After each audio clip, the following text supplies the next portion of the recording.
disposition ko ay ano po yung naalis na, pero mayroon pa pala kasi nasubukan ko po nung may tinatarget akong prospect na bahagian, naduwag po ako. Kumbaga hindi ko po siya na kuha or na malapitan man lang na kausapin. Kaya ako po ay may satanic may paglaban pa sa aking hindi pa ako yung hindi pa sapat yung ginagawa kong katungkulan. Mayroon pa akong maling disposisyon. Tapos sa mga pag ako po ay inuutusan or ng mga leader o mga nakatataas sa akin, kung minsan iniisip ko pa kung minsan hindi ako pumapayag or hindi ako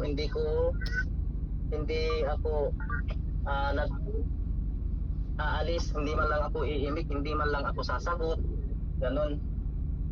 Yun yung mga nakikita po sa maling disposition ko po. Kaya hanggat may maling disposition sa aking sarili, hindi po ako makakaalis dito at hindi po maliligtas ang aking. Kaya hanggat may maling disposition po sa aking sarili, ang naunawaan ko po ay lagi po akong mananalangin sa ating makapangyarihang Diyos para iyon po ay tuluyan na maalis sa aking sarili at tuluyan magampanan ang ating tungkulin at hindi ako yung kumbaga inutusan ako, hindi na ako yung muna ako agad parang diretso po yung kaisipan ko, wala pong katiwalian, wala pong pag-imagsik. Yun po, ganun po, sister. Yan lang pong maisishare ko po. Sige po. Ayan brother, sa inyo tama po kayo po, dahil lahat naman tayo maraming tiwaling disposition, maraming katiwalian tayo.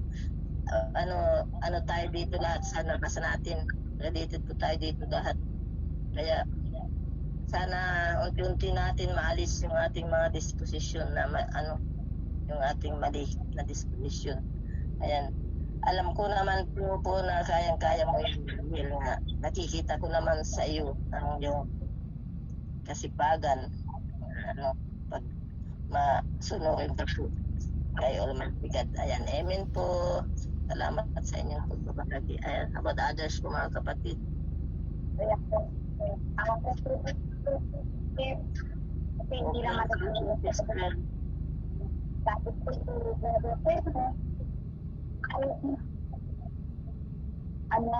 gawang paraan yung ating disposisyon. Sabi po dito, sa naunawaan ko, lahat tayo po may maling disposisyon, di ba? May mali po tayong gawain dahil tayo pinanganak na makasalanan. Pero may paraan pa para po may saayos ang ating sarili sa ating maling disposisyon. Katulad po ng kung tayo nagkakasala, manalangin po tayo ng taimtim sa ating puso. Hilingin natin sa Diyos na gumawa siya ng sa ating maling disposisyon, na may tuwid tayo, pungusan tayo, para po may tuwid natin ang ating pagkakamali. Di po ba mga kapatid? Kaya po kung tayo ay umunawa sa ating mga ginagawa o papagnilay mo yung ating pagkakamali, hilingin sa Diyos na tayo po ay pinuin, kastiguin para sa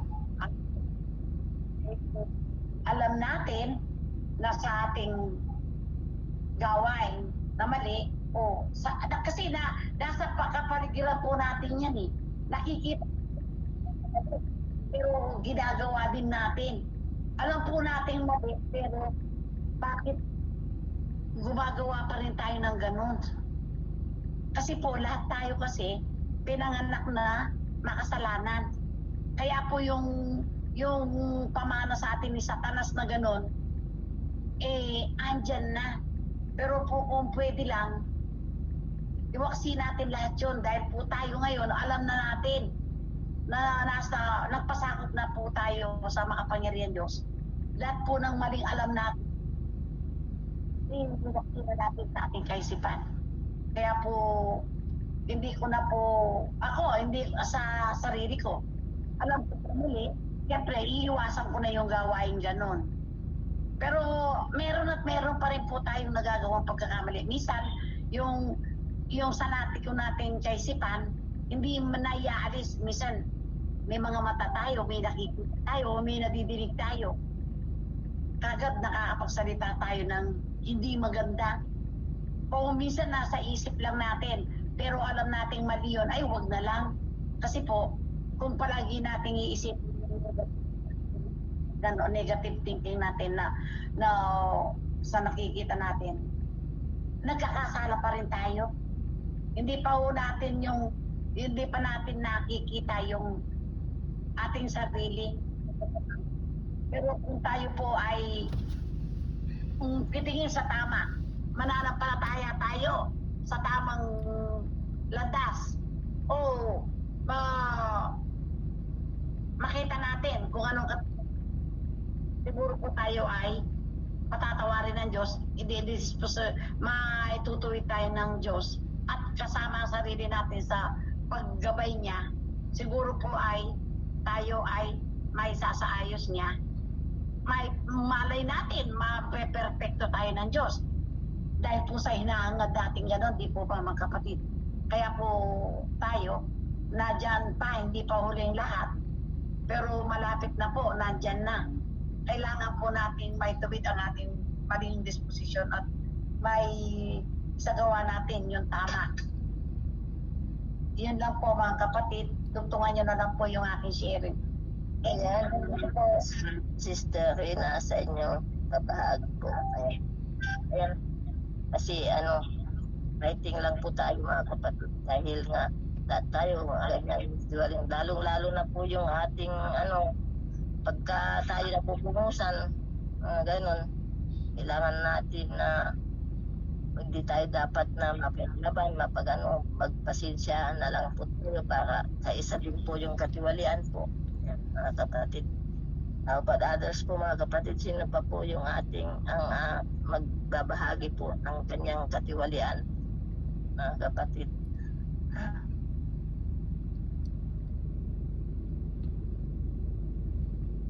Ayan. Si Sister Rina lang ba, Brother Reggie, may katiwalian po mga kapatid.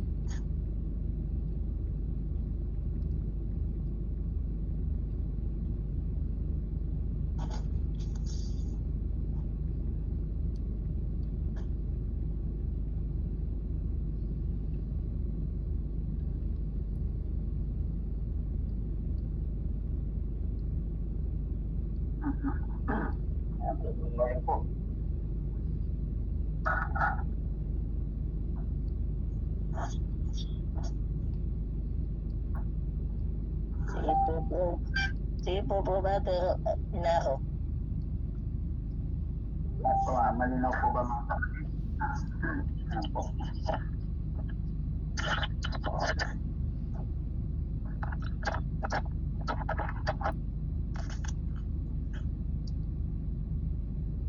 Clear po yung voice niyo po.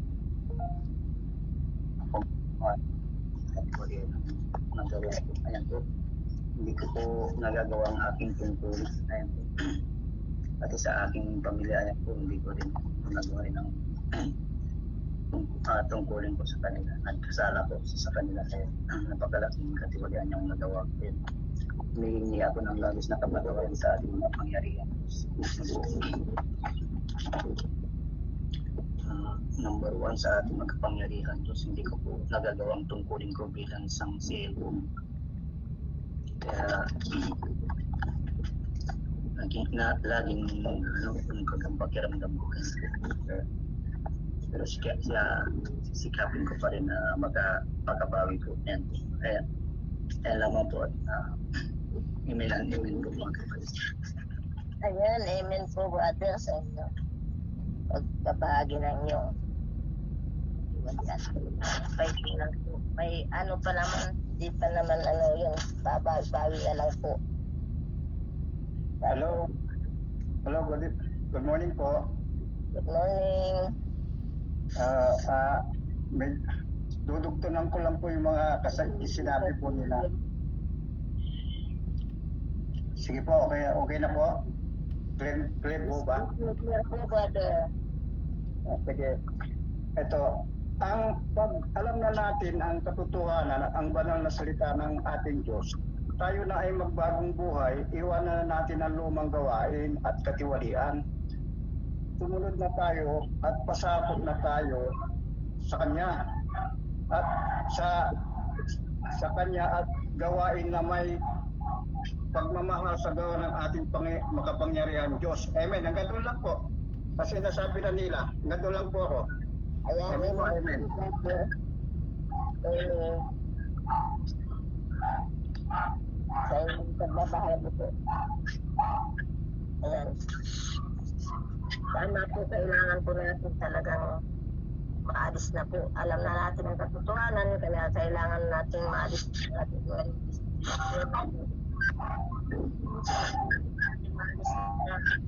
Biglaan po. Unti-unti, iwasan po natin yung ating mga katibalian po para po tayo na perfecto. Pasangin tayo sa kaharian ng Diyos po. Po.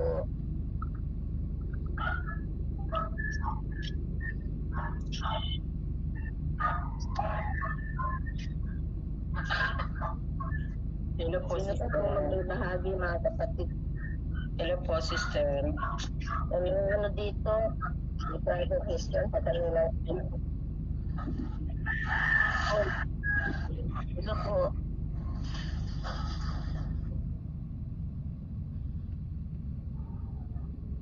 Hello po, sister. Clear po ba boses ko? Napuputol po kasi. Okay, clear po. Ay. Dito nga po, ang nasasaad din na ang resulta ng pagkakamit sa pamamagitan ng pagdanas ng paghatol at pagkastigo, ibig sabihin, nakakaranas tayo ng mga ugaling ayaw ng ating makapangyarihang Diyos dahil sa gawa ng kalaban. Kaya dapat po alam natin na mali yun, huwag po natin gagawin.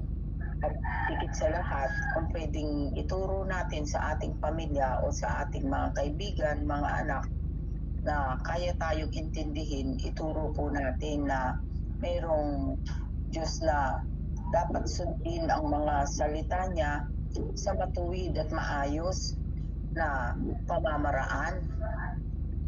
Kasi ngayon, yung mga bata, mga millennial na yung isip nila, pag minsan hindi maganda yung nasasagot sa magulang. Kaya hanggat maaari po, ituro natin sa kanila na mali ang ginagawa nila.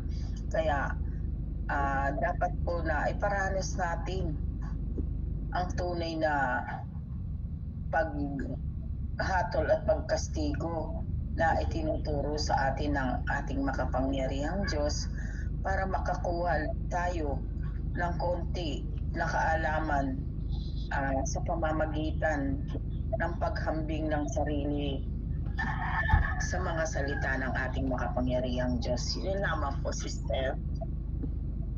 Ayan, amen po, Sister Alma, sa inyong magandang pagbabahagi po. Ayan po, mga kapatid. Sino pa pong may si Brother Christian dito, basahin ko lang yung share nila sa San Carlos.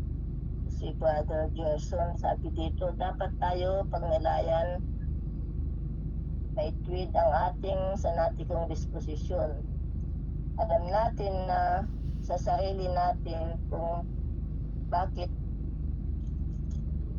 may mga problema na may dumarating sa atin tuwing tungtising eh, itong blessing para po tayo ay umusad, umiwas hanggat maayos alisin sa sarili ang pag-iisip ng negatibo, hindi kung aasa ka lamang sa sariling pagkaunawa sa sanatikong diskusyon, di tayo mabibigyan ng kaliwanagan.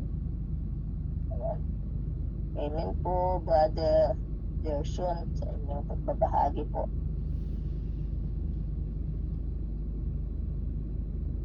Sabi dito sa passage number 3, huwag tayo magbibigay katwiran pagkakilala sa sarili, bilib sa ibayahan ito sa pagdanas ng pagpatong discipline. Sabi niya doon sa passage to the win ang kanyang pagbabahagi. Ayan, amen po, sis brother, sa inyong pagbabahagi. Po mga kapatid, about others, yun pa pong magbabahagi po mga kapatid. Dahil yung iba na-trap na sila. Kumunti na tayo. Hello po sister, naririnig po ba yung voice ko po? Yes po. Ah. Sino po yun? Si Gerson po. Ay, opo. Oh, sige, wait lang po kasi andito po ako sa labas po, wait lang, saglit lang po. Opo, doon po sa number 1 na passage, dapat kang taimtim na manalangin, bigyan liwanag para ang banal na salita ay magtrabaho sa atin. Kasi minsan po talaga ay kahit gumagawa po tayo ng tungkulin natin, hindi po galing sa puso, ay kaya yung banal na spirit po ay hindi po gumagana yung sa atin po. Dapat po natin ay wag po natin unahin yung mga negatibong disposition, kasi pag once na inunahan po tayo ng negative na disposition, yung mga positive na energy po ay hindi na rin po papasok sa atin po. At dito po doon sa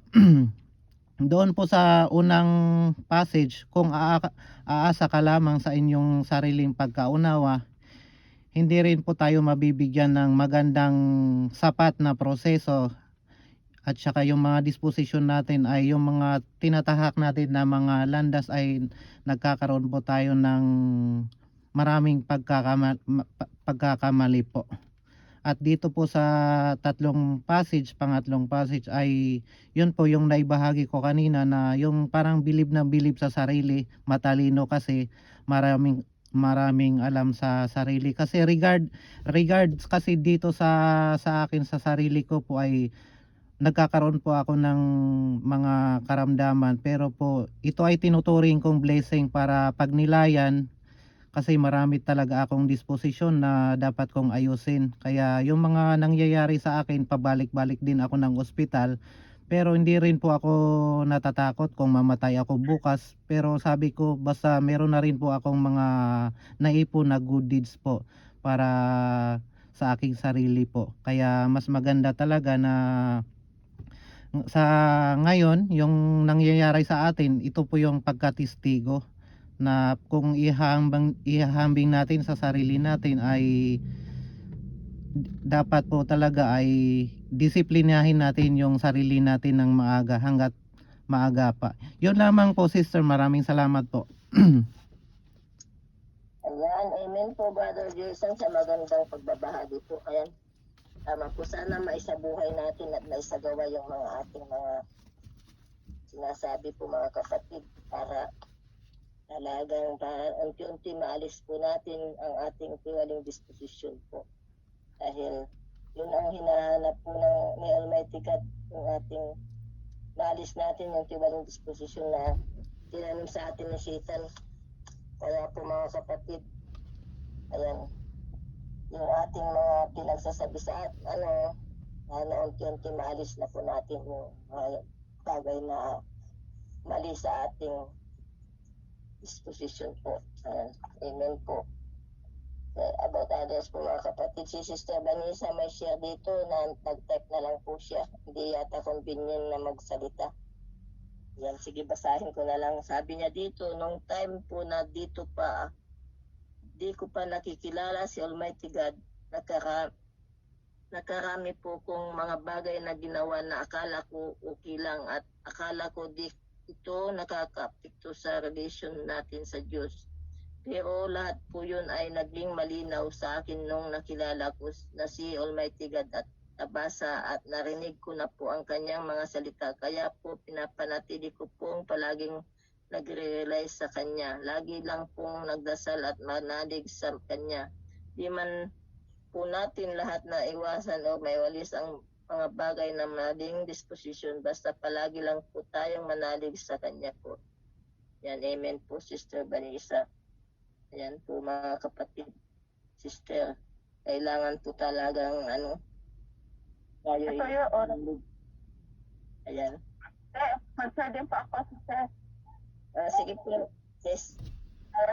So, sa katunayan, gumagamit si God ng iba't iba sitwasyon, tao, pangyayari, mga bagay, kapaligiran, how to, ito, yung para i-reveal tayo, ay makilala yung ating sarili.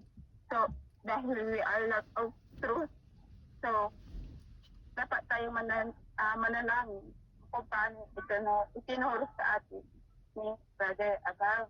Oo. So, minsan, lahat tayo ay deeply corrupted ni Satan. Oo, lahat tayo. So, kaya, hindi tayo dapat na magaling. Hindi tayo dapat na yung tao, huwag nating frihin yung ating sarili o dakilaan ang ating sarili. Kasi, ganun ang katangian ni Satan. Si Satan, tinataas niya ang kanyang sarili. Si God, di ba, mula nang naging tao siya, di ba, hindi niya pinipraise ang kanyang sarili. Hindi siya nagsasabi na ako ang Diyos. Di ba? Hindi siya nagsasabi ng ganoon. Hindi niya tinataas. Hindi niya inilalantad ang kanyang sarili na sa Diyos. Pero tayong mga tao, di ba, itinataas natin ang ating sarili.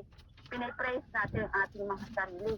So ito yung patunay na ang ating ito yung patunay na ang katangian natin ay taglay ang katangiang taglay natin ay kay Satan. Kasi ganoon si Satan, tinataas niya ang kanyang sarili. Tapos tayo ganoon din. So diba, kinakatawan natin si Satan. Oo. So kaya dapat tayo manalangin. Kung nais natin malutas yung ating mga tiwaling disposisyon, dapat tayo manalangin kung paano yung itinuro sa ating Father. And then, so dapat tayo manalangin na, oh Diyos, napakahangal ko, napakamangmang ko sa katotohanan. Hindi ko kilala ang aking sarili. Dapat mo akong disiplinahin sa aking puso. Kung ako ay may nagagawang paglabag o paglaban sa iyo, dahil hindi ko kilala ang aking sarili. Naway tulungan mo ako na maiwakti ang aking satanik kong disposisyon. Tulungan mo ako na makilala ko ang aking sarili. O God, disiplinahin mo ang aking puso. Tulungan mo ako na maunawaan ang iyong kalooban at maunawaan ang katotohanan. Wala akong kakayahan para sa aking sarili. Ako ay isang alabok lamang, isang nilikha lamang. Wala akong kakayahan para sa aking sarili. And then, di ba, pag tayo ay nagpapaka-humble, di ba? Pag tayo ay nagpapaka-humble, mas lalo tayong liliwanagan ng Diyos. Mas lalo tayong tutulungan ng Diyos. At na maaari natin sabihin o hingin kay God na, God, hatulan mo pa ako. Kastiguhin mo pa ako. Nang sa gayon ay makilala ko ang aking nakakasuklam na laman na magawa kong labanan ang aking labanan o kasuklaman ang aking laman na sa kinakasangkapan ni Satan. Nais kong magkaroon ng kabuluhan ang aking buhay. Tulungan mo ako na masunod ko ang iyong kalooban. Kasangkapan mo ako. Ano man ang aking kakayahan na iyong pinagkaloob, magamit ko ang aking kakayahan na ito sa iyong kaluwalhatian. Diba mas makakaramdam tayo ng kaliwanagan pag ganoon tayo manalangin. Kaysa doon na sabihin natin, taglay ko na ang katotohanan. Napakahusay ko, napakagaling. Na ililigtas na ako ng Diyos. ako ay ililigtas na ng Diyos dahil ako ay nag-aaral ng mga salita niya. Oo. So, ako ay nagpapakabanal na, parang ganoon. Pero di ba, makikita natin na kahit sabihin natin na kunwari, may isang kapatid na nagpahagi na isang God's word, ganyan, or yung mga dapat gawin, sasabihin, pag sinabi natin, alam ko na iyan, di ba? Pagpapakita yun ng arugante. Kasi may time na alam na natin, ba't hindi natin ginagawa? Sabihin natin, alam na natin, pero ba't hindi natin ginagawa? So, yun ay pagpapakita ng kayabangan din. Oo. Ang kayabangan ay hindi lang pagpapakita na ipinagmamalaki mo kung ano ka, kundi ayan na hindi mo kinikilala yung sarili na sa simpleng paraan na hindi natin nakikita, mayabang tayo. Tagay talaga natin ang kayabangan sa hambugan dahil sinuwali tayo ni Satan. Pero, ayan, kung tayo ay sisikapin natin magpaka-humble, ay magpaka-humble na aaninin natin sa ating sarili na wala tayong kakayahan, tapos na kailangan pang disiplinahin tayo ni God, supilin ang ating puso, ganyan, tanggapin pa ang paghatol at pagkastigo. So, di ba, mas gagawa ang banal ng Espiritu sa ating pagkakaroon. Kaya, kung sakali na may magrantad sa atin, isahin yung biyaya o pagmamahal ni God para tayo ay iwasto. Kaya hindi tayo dapat magkaroon ng mapaglaban o mapagsimagsik na sa loobin. Dapat tayong mag-rely sa ating sarili, hanapin ang katotohanan. Ano yung ibig sabihin na hanapin ang katotohanan? Hanapin ang mga salita ni God na makapaglulutas sa ating siwaling description. And then, ipapractice natin iyon. Hindi yung sabihin natin, kasi ganito na ako. Iyon ay sariling prinsipyo. Prinsipyo ng tao, filosofiya ni Satan. Kasi lahat tayo, hindi dapat natin sabihin na, ganito na ako. Parang nagmamalaki tayo.